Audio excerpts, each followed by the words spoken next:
Welcome to the Artist Academy podcast. Andrea Earhart here, muralist, adventurer, and your host as I interview inspiring artists who are killing it in the art game to show you that it's completely possible to make a great living doing the thing you love to do.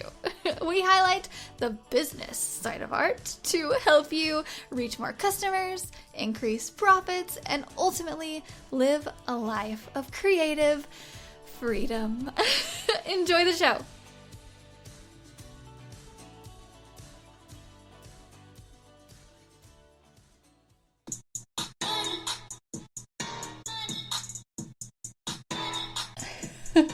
So today's episode, we're going to talk about money. We're going to talk about our art, money, mindset, and just open up our minds to the ideas of making money with our art. And as we go through this episode, I would really like you to start to reframe your thinking around the idea of what can I do right now that will set me up as a great career artist in the future, that where I can make money in the future, and not so much as how I can make a paycheck today. So I'm going to be mentioning this several times, but from talking to other artists and just a lot of people in general, my parents, a lot of people around me have this mindset of how do I pay the bills this week? How do I pay the bills this month? And I think it's really blocking a lot of us from really just thinking into the future and doing the things today that's going to set us up for the long run. And I'm realizing this because that is where my mindset is all the time. I would almost rather just stay up and work on my website and do little things here and there, knowing that it's going to pay off big in the future, as opposed to making $20 today. Like, I would rather make nothing today if it means I'm going to make $100 next year on the same day rather than make 20 right now.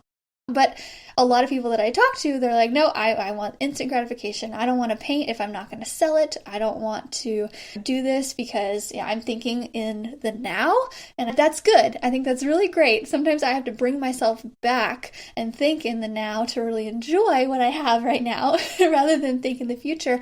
But my mind is always thinking about the future and not into the point to where, oh, I want this and I want that. I don't want you to do that per se. I just want you to think of the steps that you can do now that will set you up to make money in the future. Okay, we're going to get into a lot of that. And so today's episode, I'm going to be talking about money mindset quite a bit. I'm going to be sharing stories of my own money mindset, growing up with not very much of it, and now making a decent amount, and my goals towards the future, which are much bigger than where I'm at right now, and just really embodying that and really believing that I and you and whoever can do it. And I want to talk openly about this subject despite the little voice inside of my head saying, they don't care. You saying what you make is bragging. Mostly that second one, you saying what you make is bragging, because I've gotten to a certain mentality here lately to where I'm used to things going well. I've put in the hard work. I put in the hours and hours of painting in order to get to a certain level to where now things are starting to work in my favor and I'm starting to get way more passive income. And we're going to talk about that as well. So if you're interested in passive income, just strap in and listen to the whole thing. We're going to get to that towards the end. But I've set myself up here in the past 3 or 4 years to now be in a really good place. And even though I've worked really hard to get here, and I've done many nights of painting and books and podcasts, and I put in the work, now that I'm here, I'm like, don't talk about it, you're bragging. Or if I feel bad about it because I know so many artists who maybe have been trying and aren't quite at this level yet, or I know plenty of artists who have just started and aren't at this level yet, and it makes me feel bad. And I shouldn't be like that, but I do.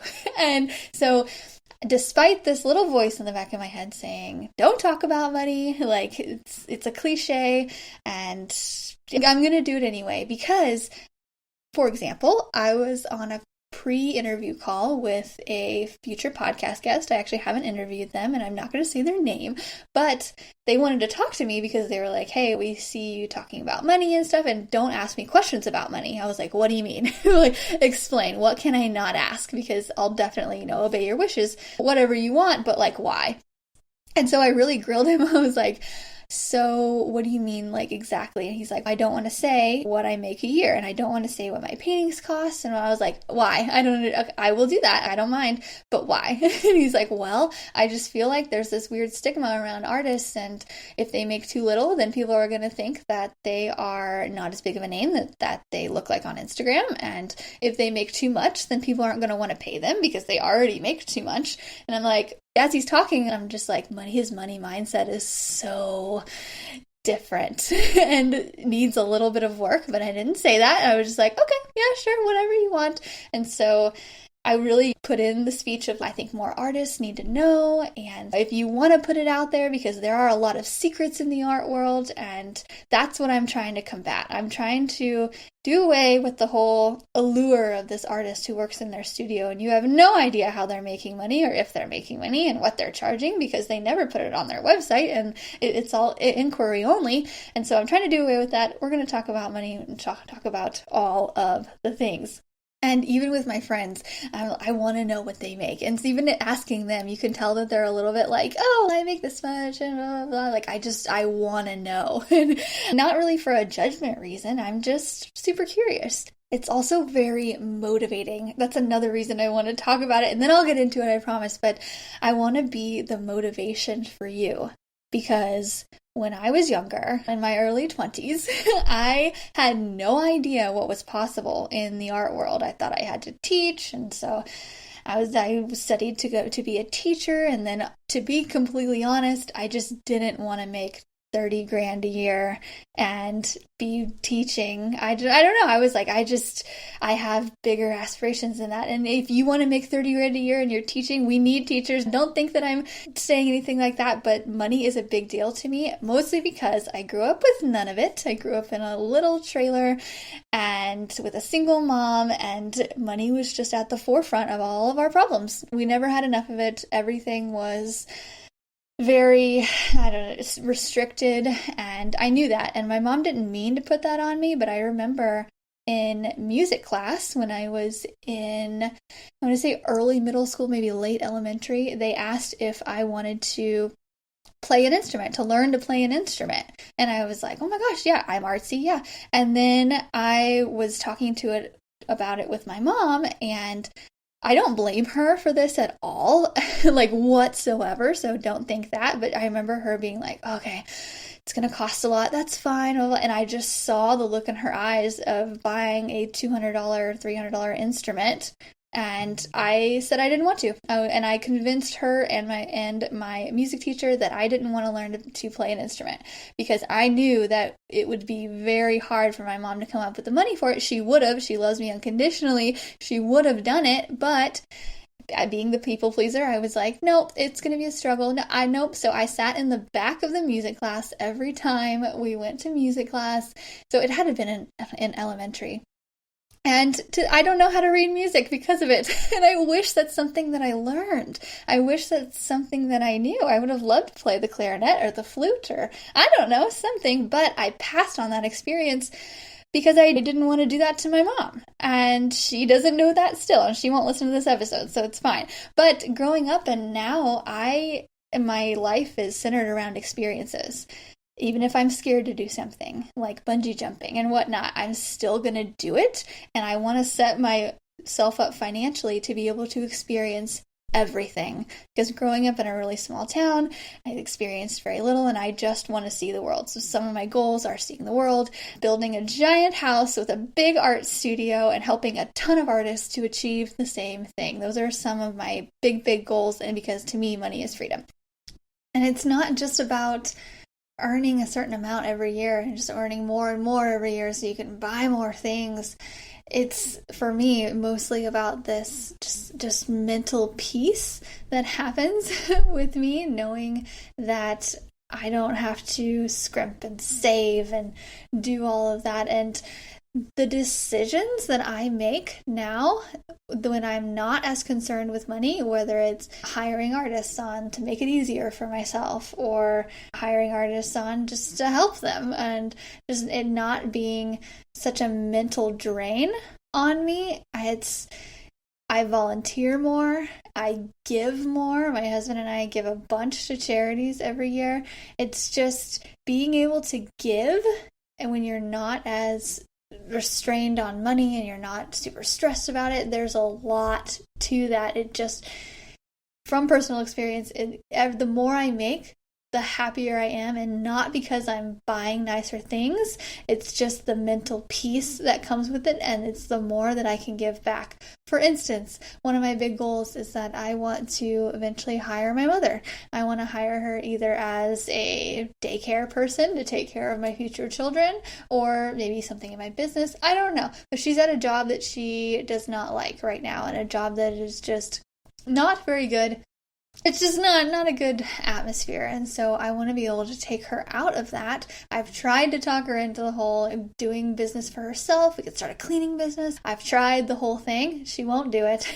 So I'm just going to have to, first off, take care of her when she's older. She's already made that apparent, but I want to be able to take her out of her job before retirement so that she can be overall happier. And it's things like that. It's a lot of people are like, I don't want to be rich. And then when you talk to them a little bit further, they're like, wouldn't you like to pay for your kids' college? And they're like, well, yeah. Wouldn't you like to set your parents up for life and give back to people that are giving you so much? Well, yeah, that would be really nice too. Wouldn't you like to go on a couple vacations a year and give to charities? And they're like, yeah, you want to be wealthy to some degree. And it just, anyway, my point is there's a lot of mental peace that comes with making money. It's not all greed. So I also want people to get that out of their mentality. I grew up hearing the term more money, more problems, which is insane if you think about it.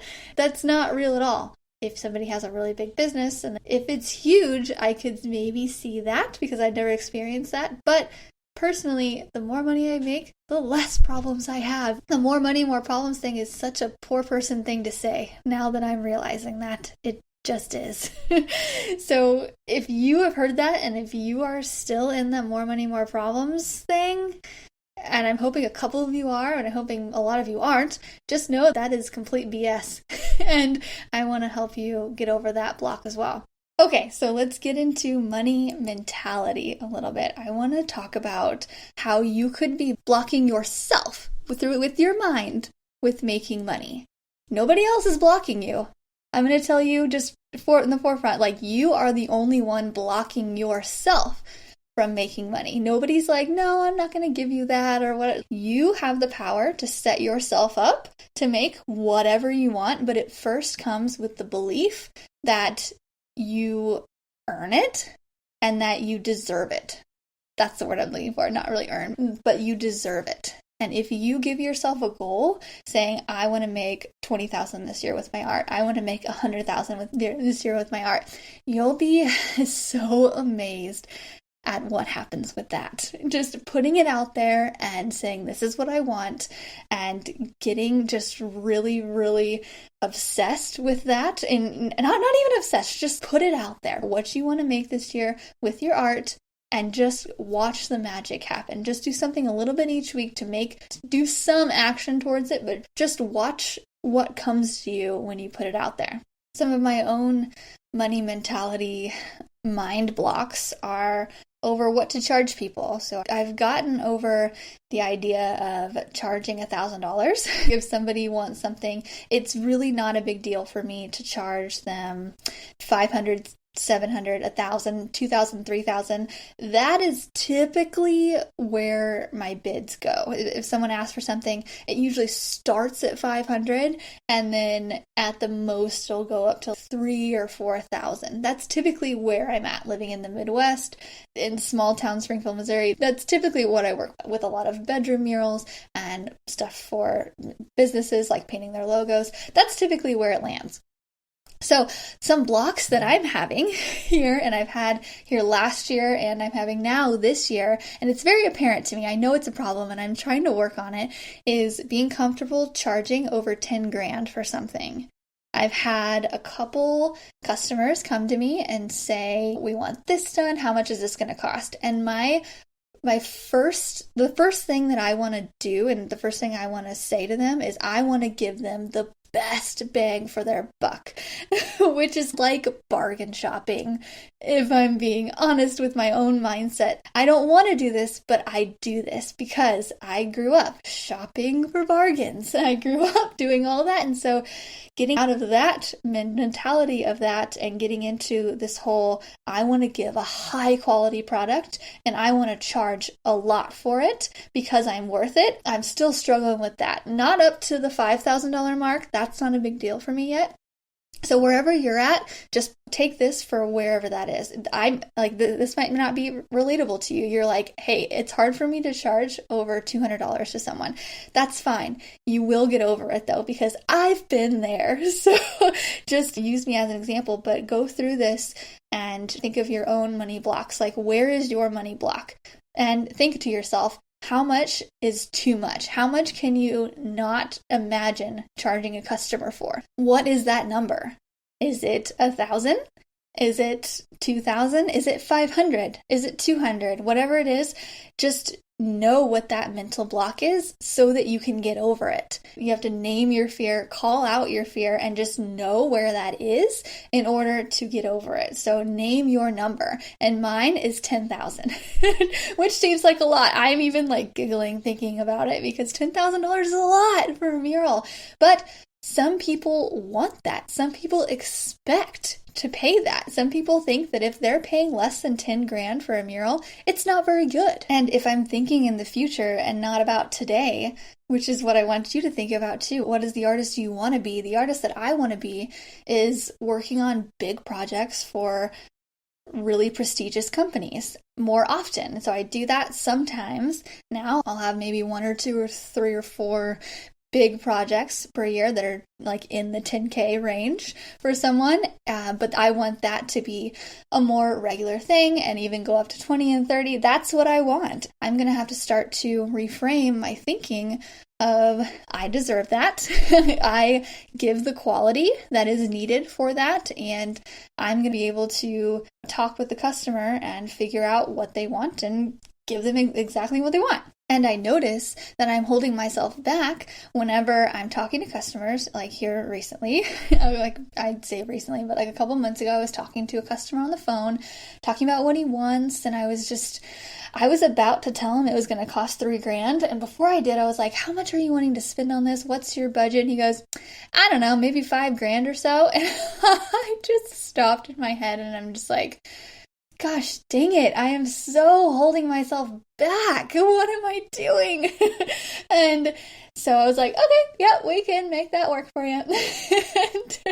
And then it happened again when I was talking to another customer, actually just this past week. This is one of the biggest customers I've ever talked to, and hopefully I get this job, crossing my fingers, and hopefully we do another mural meetup this summer with this customer. But I was talking to them on the phone, and they were talking about how they have this giant wall. I'm talking huge, giant wall. And he was describing it, and I hadn't really seen pictures yet, but he was like, it's really big. He told me about how long it was, and he was like, how much do you think that's going to cost ballpark? And I was like, oh, I was so put on the spot. And he was like, I'm not going to hold you to anything. Just like, how much do you think? And I was like, oh my gosh, I want to give him a deal. I don't know. I don't want him to get off the phone. I want this so bad. And I was like, so I just spit it out. I was like, 20 grand. And he just like, what?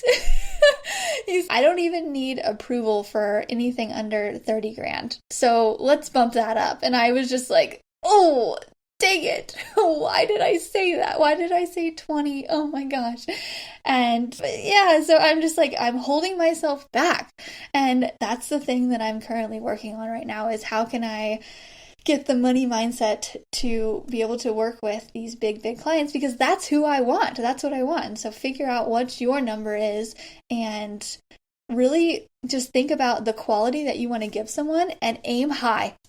because it's really hard to go from saying, oh yeah, it's going to cost 20 to, oh yeah, it's going to cost 100, because that's what I'm in right now. And it's just, go high. If someone balks at your price, say, no big deal. We can simplify it. We can do other things in order to get their business, but go high and go a little bit higher than you think. Here recently, I bid a project here this past summer, and I ended up getting it. It was a big logo project, and it was the biggest project that I had done last year. It was so big that at the end of it, they wrote me a check for a little over 14 grand. And that's the biggest check that I got last year. The second biggest check was about 10, 11 grand, but that $14,000 check is taped to the front of my desk drawer where I put all my other checks for me to say in my mindset that any check that goes in here, this check that's taped to the front is now the standard. This is what should go in here this year. This is what you're going for. And so I taped it right there.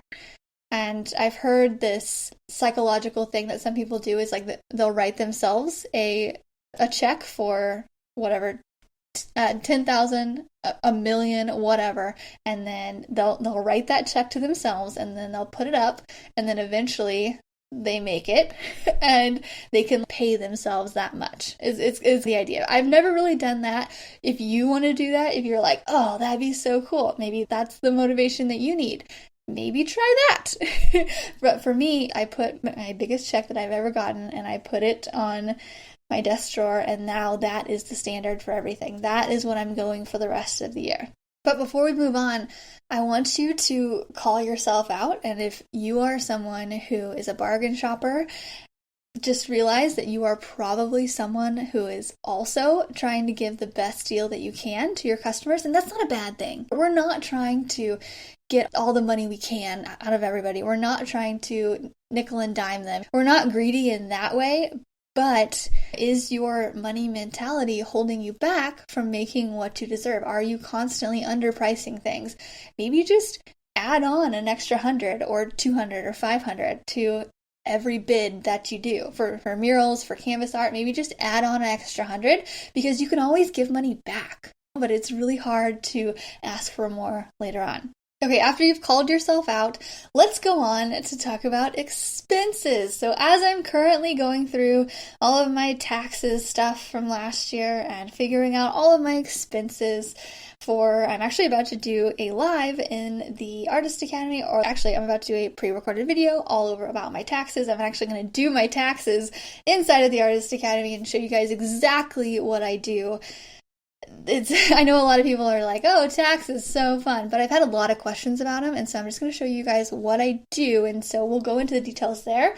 But as I'm going through everything, I'm writing down all of the things that I spent money on in the past year or the past couple years. I just kind of threw in, some of my big purchases on this list, and I want to share them with you to make you feel better about spending money in order to make money. I've talked about this before, but it's so true. You have to spend money in order to make it, and you have to be comfortable with that idea. You have to be comfortable with the idea of buying a domain for $12 to secure your spot on the internet. Art by Andrea E is a domain. I actually own 20 domains. Don't ask me why, but I feel it's necessary. And all of these things like paint. So I have spent $4,500 at my local paint store this past year. $4,500, and that's gallons of paint. That's probably some rollers and some brushes and tape in there too, but mostly paint. I've also spent a little over $2,000 on the website that houses the Artist Academy tutorials. And I've given about $2,500 in prizes and money back refunds and stuff like that as incentives to Artist Academy members who have either won challenges or just completed a task that I wanted to complete. $2,500 I've literally given back to people this past year to incentivize them. I totally believe in incentives rather than punishments. I've also spent a little over $1,500 on a virtual assistant. Hey, Adriana. And she helps me with a lot of secretarial tasks, data input, helps me with Instagram, helps keep my life together, but an extra $1,500 to have a lot of peace of mind and a lot of help. So thanks again, Adriana. I've also spent $3,000 on hotel bills, $300 on a projector, $1,500 on a spray gun, over $700 on a scaffolding, and $1,500 on a new computer this year. So I have a lot of deductions that I'm going for this past year. And also I've spent zero money on ads. That might change here in the future, but I've spent no money on ads in the past year, and I'm not sure what I think about that. I've really just, instead of spending money on ads, I've invested time into video, into Reels and TikTok, and that has been one of the major growths. Just to let you know, have gained quite a bit of following in all the various social media platforms, but 0% has been spent on ads. And so I wanted to say that to know that a lot of people think that, oh, if you have a product, you need to spend money on ads in order to get people there. I just want to say that's not true. It does help, and I know several artists who do ads, and they are totally for it, so I can't speak a ton about it, but I just want to let you know that it is possible without it. And I'm sure if I used ads, things would skyrocket a bit more. But I also believe in slow growth and the really, really good things that can come with growing really slowly. I'm still learning. I'm still learning all the things, and I feel like right now, if I put a bunch in ads, I don't know that I could keep up. And frankly, really, like I mentioned, I'm at a point to where I am comfortable financially wise, and art is going well and everything, and I really truly believe that I can achieve anything I want. And now I'm just at a point to where I need to decide how big I want to go. How big do I want to take the Artist Academy? How big do I want to take Prince? All of that. How big do I want to go in that aspect? How much do I want to travel? That's a big thing. Like, I want to work for big companies and get that big paycheck, but how much do I really want to travel and be away? Because it's necessary in order to make the amount that's on my goal sheet. So I'm really just trying to step back and figure out how much I want to make and how comfortable I want to be and how big I want to go with it. Because anything is possible. And so that's where I am right now. I'm trying to figure out how big I want to go, because if I go any bigger than I am right now, I'm going to have to hire someone. I'm going to have to hire another person or another virtual assistant or an in-person assistant or something. And yeah, it's just the level that I'm at right now. But I will say this year has been the easiest year I've ever had in business and in life in general. So this past year, I know that a lot of people, for 2020, it was really terrible, and not to be insensitive, but I choose to look at the positive side of it. And 2020 was the easiest year I've ever had. Financially, with painting, things came a lot easier. And I'm at a point right now in the past couple months to where my passive income streams that I've set up and that I've spent the last couple of years setting up they're coming easier. And I've mentioned to my husband several times in the past couple months, I'm just like, anytime I get like a new print order or a new student or like anything like that, I'm like, things are just coming a lot easier nowadays, and I'm really thankful for it. But I'm saying it out loud because I'm noticing it. And I don't know when it switched, and I'm not sure when it started, but I've really, really noticed it in the past couple months. Things are just getting easier. And so I want to say that again and again and again to you, that if you put in the work now and ahead of time, a year later, 2 years later, 3 years later, it will get a lot easier. I promise, because that's what's happening to me. And 2019 was a really tough year for me. I worked all the time, and I really thought that I was going to make a bunch at the end of the year because I was just blood, sweat, and tears into everything. And then at the end of the year, I was like, man, I thought it was going to be a lot more than that. I made way more this year and worked probably half. Yeah, I'd say probably half the amount. And I didn't get overwhelmed. I didn't get burnt out like that year. and I worked half the amount. And so I just want to say that if you can do, the work on your branding, get your website up, get all the things that are on your to-do list that you're going to put on your calendar to actually do, because that's what we do, right? If it's on your to-do list, it stays there. If it's on your calendar, it gets done. If you want to do all those things, and if you really put your head down and get obsessed with it for a while, it gets easier. I promise, because I have a lot going on right now. But it's all things that I want. It's all things that I want to be doing. I want to be educating and selling prints and doing murals, all the things. And all of the different revenue streams are now combining. And since everything's getting easier, I'm charging more for murals. The Artist Academy is at $32 instead of $22 when we opened. And there's way more stuff in it so that people, when they come in, I don't feel like I have to constantly entertain and make tutorials for them. Like, they have so much content to look back at in the past 2 years that it'll keep them busy for months. And so I don't feel like I'm on this rat race of just constantly trying to add new photos to my website and, do print orders and just all the things. It's coming a lot easier. And it's really nice waking up in the morning and looking at my PayPal account and being like, oh, somebody made a print order last night. So I'm starting the day at $100 profit without doing anything. Like, that's with my money mindset. I love money. Money is freedom. And that just puts me in a good mood from hour one of waking up. I'm like, that's cool. I didn't really have to do anything. So printing. Anyway, I just did a whole printing podcast episode a couple episodes back. If you want to check out the whole printing thing, passive income, it's pretty great. Printing is this whole, you create something right now, make copies of it, and it can be reproduced as long as you want. But however, there's a myth in that it's not exactly passive, because you have to keep promoting it. You have to keep telling people about it, emailing people about it. Just let them know. But as soon as you get the whole printing system set up, you find a printer you like, you get all the things done, do the hard work at first. It will pay off later. And I'm telling you, waking up to a PayPal notification that you're starting the day with $100 profit, not having to do anything, is pretty great.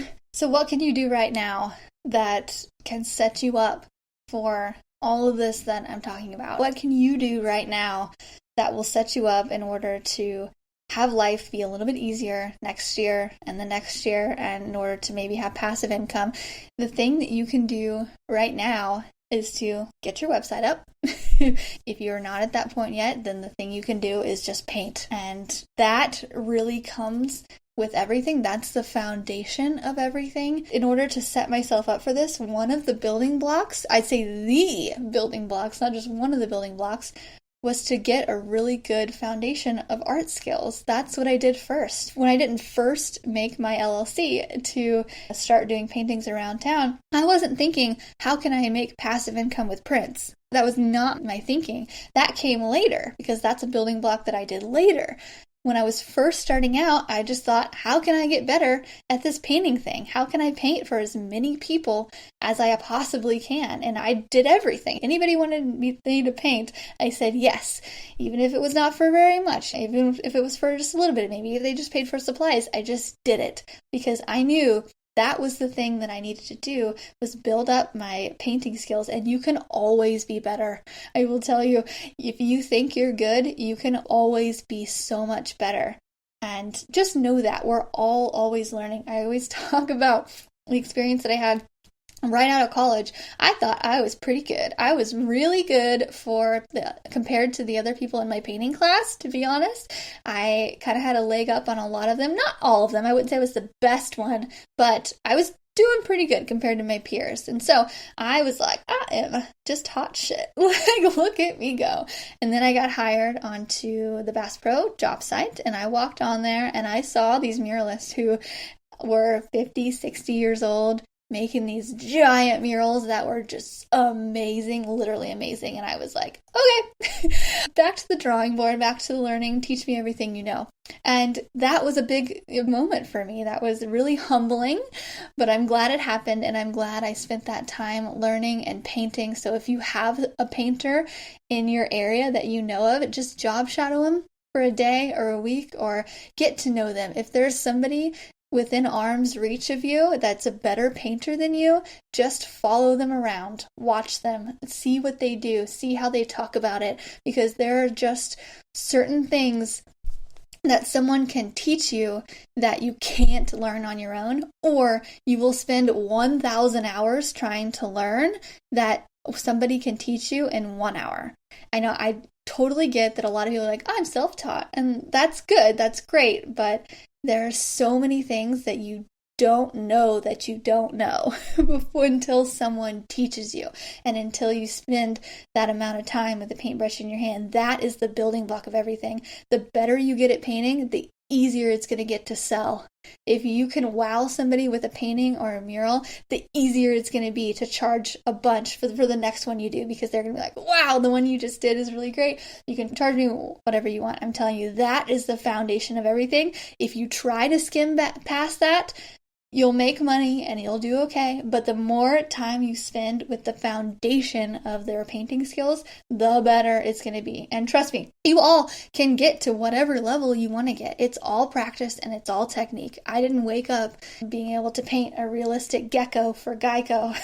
I just learned it. I just spent time with paint. Anyway, okay, we're talking about money. But I just wanted to just really nail that in the ground of your foundation is your painting skills. So if you're in the beginning, don't think I need to set myself up for passive income. Think I need to get really good at painting, and I need to paint for as many people as I possibly can in order to get content and get my website up and get a bunch of stuff out there on my website and photos on my website to show people what I can do. Then after you have that foundation, I have a really great example of someone that I know that has an amazing foundation of painting, and she is just recently branching out into the more passive kind of stuff. So her name is Whitney, and she is Murals by Whitney on Instagram. And we have actually met. She was the second person I ever interviewed on this podcast, and then we met at the mural meetup this past summer, and she was just asking me all the questions about prints and making money on Instagram and just all the passive income stuff. And I was like, why? Like, you're doing really well with murals. Why? And she was super interested in it. I was like, okay. So I was just talking to her about all the ad stuff and the prints of the month and all of that. And then she went back and she was a little motivated, and it kind of fell off. And then this recent 31-day challenge that we just did, she has exploded. She's created a painting per day and is now making prints, and she's going to do a print of the month club. And she just ordered a bunch of prints from my printing guy here in Missouri, which I totally recommend. He's amazing. And then she shipped them to her in Houston, and she's doing the thing. And she's setting up a print of the month club, and just look at her, go check out Murals by Whitney, and you'll see exactly what I'm talking about. Also, I want to point out, she took the thing that did really well the past couple years. So she took her most viral photo or most viral mural, she took that idea and duplicated it. So she painted this beautiful, like, pink silhouette of this little girl who had like a pet T-Rex. It's hard for me to describe it, but it is adorable. It has florals on it and stuff, and she painted it as a mural. And so she saw that was the thing that got a ton of interest, and it's something that she really wanted to do. And so she duplicated it. She made several different versions of basically that same thing with different animals, different poses with kids, but basically little silhouettes of kids holding onto the leash of the flamingo. And there's one that's like a rhino, and they're all floral, and they're all very similar to the first one that she did, and they're doing really, really well. So anybody that's like, okay, I'm kind of stuck, what do I do? How do I amplify? It's figure out what your best thing is. What is the best thing that you've ever created that has gotten the most response, and just recreate it in a new way. That's exactly what I did with the wings here in Springfield, Missouri. It blew up. It was a big, big thing. So I created them in all different places and for all different people, and I just did the same thing over and over again. Butterfly wings. Same thing with clouds. One of my cloud paintings that went viral a couple times. It sold. I was like, okay, maybe I should create more. I created it 30 different times in our January paint challenge. and they all sold. And where I'm going from now, I have no idea, but I'll figure it out and it'll probably be clouds. But it's the same thing. So if you're stuck in an area, think smart. Just work hard. My parents, very, very, very hardworking people, and I am so lucky, especially my mom. She is one of the hardest working people I know, very good at her job, just everything that you would want in an employee. But she has a employee mindset. She very much has I get paid every other Friday or every other Monday, whenever she gets paid. I don't know when people get paid. I haven't been actually paid regularly by a company in 8 years. I've been self-employed for 8 years, so I'm very disconnected from it by now. But my mother is very much not. She's like, nope, I have an employer. I show up every day because my employer wants me to, and I get paid by that employer. She has no outside of the box thinking. And I say that because that's what I grew up with. And, that's what she trained me to do. You show up on time. You be good at this. Be the best worker you can be. And all of that goes into what I'm doing now. I show up on time. I'm the best worker I can be. But I've had to develop this out-of-the-box thinking to where I'm not expecting someone to just give me a check for just showing up. And that's the mentality that I really would like you to adopt if you're going to work for yourself, because painting full time, that's what we do. We work for ourselves and we are our own bosses. And if we're not going to take ourselves seriously over a boss, the reason that my mom shows up on time all the time is because someone's asking her to do that. But if you were to take her away from that and she would have to, show up to her own business every day on time, I think she would be like a lot of us. We give our old bosses the more respect than we give ourselves. And I'm talking about this because this does go in with the whole art money mindset. It's all the same. If we give ourselves enough respect to show up every day, start painting at 8 a.m. like we would show up to our bank job at 8 a.m. or wherever, then we would make money with it. But it's because we don't get that instant gratification of a paycheck on Friday. That's why a lot of people don't show up for it. And so if you can just be that person who shows up for it every day, you are boss, and be a strict boss. Be tough on yourself. And don't let yourself take long lunches. Don't let yourself take another sick day or whatever. Show up. Do the things, and then the money will come. If you can get your mindset around it, what you're doing will pay off one day. You just have to show up. And one of the biggest ways to grow your art business really quickly is to get really obsessed with it. And take with this what you want, but there is some kind of magic that happens when someone becomes obsessed with the idea of growing their art business and growing themselves mentally and just becoming obsessed with it. And how you do that is you plug into a podcast or a book every day of someone you admire, of someone who is in a place where you want to be, and every day you listen to something from them and you grow. And you don't take a day off either.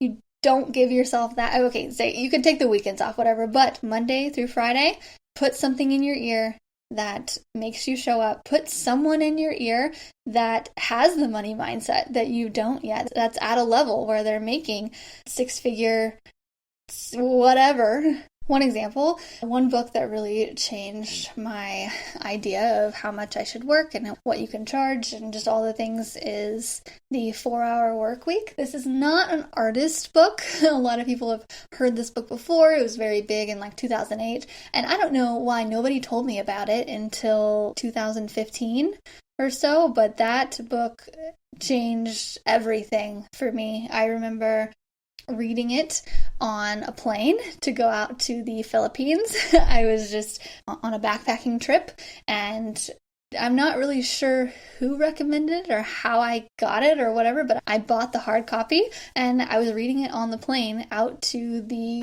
Philippines. And I'm not sure how I got it, but I brought it and I was reading the hardback on the way out to the Philippines. We were just backpacking around, and yeah, I just remember being like, holy crap, this book, so it's not about working 4 hours per week per se, but it's more of just highlighting the ways that you can work smarter, and it tells a story about Tim Ferriss, who's the author, who I am just obsessed with his podcast and just everything Tim Ferriss. And he's just such a forward thinker, and he just has the idea of time is money, and just figuring out a way to get the best bang for your buck. Anyway, it's not an artist book, but it's just an example of a book that you can listen to and or find other books just like it. And if you don't like business that much, then it might not be the best book for you to listen to. But the 4-Hour Workweek, absolutely love it, because all of our money blocks are just mental. Then I know that there are like certain money mantras that people can do. I've never done one, but I have a friend who has, and magical things started happening for her when she started doing these money mantras that basically just consist of money comes freely and easily to me, and I deserve this, and money comes freely and easily. And just like chanting that. There's so much more to it. I don't know anything about it. If you want to look it up, if you want more of this money mindset thing and you're into that whole thing, look up money mantras. There could be something behind it. I don't know. But that's basically what I'm doing by saying, okay, I want to get a $20,000 job. I want to get a $50,000 job. This is what I want. Blah, blah, blah. I'm putting it out there. Kind of the same thing as a money mantra. My husband and I have this kind of joke that we say, and it's kind of a joke, but I'm being very serious as well. Sometimes if we're talking about money or whatnot, I'll just say, I'm not going back. And that's the joke. I'm like, I'm not going back. He just kind of laughs at it, whatnot, because I'm not going back. I will do whatever. I don't care. I will stay up all night. I just have this motivation in me. And I think that motivation has come from getting so many small wins along the way, because if you put in the work and all of that, you'll start to get little small wins. And they'll start to add up, and you'll start to get bigger wins. And now I've just seen that literally anything is possible. Anything I put my mind to is completely possible. And I will say, I'm not a genius. I'm not like the best at really anything, but I'm putting together my assets into one, and I know anything is completely possible, and I want that for you. I want you to totally believe it and use me as an example. If I'm in a place that you want to be, or if, somebody like Maria Brophy, check her out. Her book is amazing too. If Maria Brophy is in the place where you want to be, just fill your head with the advice that we're giving you, because it's so, so real. And another couple just little bits of tips to end this. One of the biggest things that I believe is contributing to where I am right now is because I built my brand to be just at the level that it is right now, to where I am pretty much the go-to artist in my area. And I mean, there's a lot of other artists that are super talented in all the different aspects, and they are still busy. There's so many artists in my area who are really busy, but I'm the go-to artist for clouds, for photo op art, for logos even. The biggest check that I had gotten last year was from doing logos, believe it or not. And I'm on track this upcoming year to maybe hit my goal of 200,000 in 1 year. Oh my gosh, I can barely say it. That's the goal. I want to hit 200,000 this year, and it'll be a really big stretch to hit it, but I'm putting it out there. That's what I want. I want to hit 200,000 because we're talking about art money mindset, and we're here to dream big, right? And that's what I want to do. And so if I want to do that, I'm writing down little things that I need, and I maybe need to rely on other people a little bit more, maybe we actually just hired a podcast editor. Woo, hey! And little things like that. I want to build my brand up to be what I envision it to be with the Artist Academy and all of that stuff in order to make that 200,000 mark. And then I might stop. I don't know that I need to make any more to be happier, I don't know. I'll reassess, but that's kind of where I'm at right now. I maybe want to just hit the 200K mark and then call it good. I don't know. And I might even be saying that because it's my own money mindset block that I'm not even realizing. I don't know. We'll see what it looks like when I get there, and we'll reassess if I want to hire another person or if I just want to keep it small. I don't know. Okay, you figure out where your money mindset blocks are. What's that number? What's that number that you can't imagine charging any amount over that? It might be 1,000, might be 200, might be 5,000. What is your number? And call it out. Also, what do you want to make this year? What do you want to make, and what are you going to have to do in order to make that? Are you going to have to paint every day in our 100-day challenge? Because that's why we do it. That's why we do these challenges all throughout the year, is to help motivate you, because that's the foundation of everything. So figure out where your blocks are, where your goals are, and then what you need to achieve them. To go do a video and do my taxes inside of the Artist Academy Advanced. If you're listening to this now, I would have already done it probably a couple weeks ago, so you can just go view that and you can see exactly how much I made this past year. But like I mentioned, I'm pretty sure I said this, but I made 7 to 5-figure months last year, which is crazy to think. But now I'm going to go back and do all of the numbers and lay it all out for you. Okay, I hope this helps you go through your week and helps you dream really, really big, and I'll see you next week. Okay, thanks.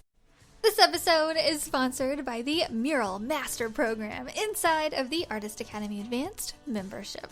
This program is specifically designed to help you with every step of the mural process. From coming up with an idea, to finding a wall to paint it on, to pitching your ideas to businesses, and finally, of course, I teach you exactly how to paint large scale.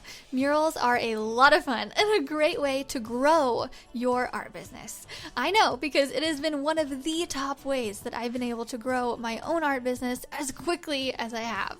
With several years of experience as a muralist, I've dialed down the painting techniques, the proposals, the pitching, the whole bit. And now I've compiled it into one resource for you called the Mural Master Program. This is included inside of the Artist Academy Advanced membership, and I would love to invite you to join us by going to artistacademy.co, that is artistacademy.co, and click the link to see the Mural Master Program and learn more. If you've enjoyed this episode, don't forget to subscribe and leave a review. If you review our podcast and send a screenshot of that review to me on Instagram, I am Art by Andrea Earhart. I will gladly share your art on my Instagram story with a reach of over 60,000 as a thank you for helping us grow this Artist Academy community. And speaking of community, if you would like to be a part of our absolutely free and very encouraging community on social media, just head over to facebook.com/groups/Artist Academy, and I will see you next week.